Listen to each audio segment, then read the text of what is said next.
Jago poro mar kweth jod bura mathoth e od bura mamalo Silvanus Osoro telone moko kuom jod bura mawuok e oganda jo Abugusii e romo mar twak e weche mag dongruok. Kagi twako jofwamb weche bura Nairobi ka jotelogo bende opuoyo jatend piny William Ruto kuom gwelo moko kuom jotelo mawuok e oganda jo Abugusii e piny owacho mare. Ne gikwayo Ruto mondo bi opargi e kinde mar awalo jogo eko ma bende biro bedo e lemo mag jombetre.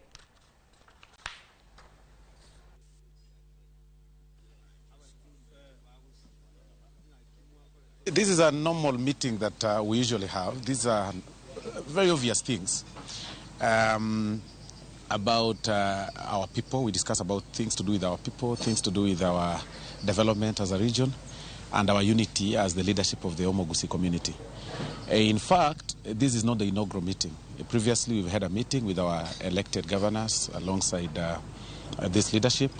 And progressively, in weeks' time, we'll also be engaging our MCAs over the same, so that collectively we can have an agenda for the Abugusii community and develop a progressive agenda for the purposes of our people. Tumeshukuru Mheshimiwa Rais kwa kutukumbuka kama community. Alitukumbuka kwanza akatupatia appointment ya CS.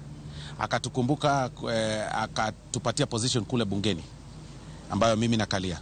Na sio hiyo peke yake, akakumbuka pia katika chama yetu akahakikisha kwamba ametusupport tukapata chairman wa lands committee Mheshimiwa Nyamoko, tukapata pia vice chair wa ICT Mheshimiwa Alpha Miruka, na pia juzi katika ile kamati yake ya kupanga economy ya hii country alikumbuka mtu kutoka jamii yetu ndugu yetu Machuki professor. In a few days from now we are still hopeful that for some areas which have not gotten, especially in Nyamira County, we are very sure that we'll get some consideration. So generally we came to thank him for that, and we also know that we have a whip, a chief whip in Parliament, and I also benefited from being elected as the chairman for lands, and we also have one of us who is deputizing the ICT committee.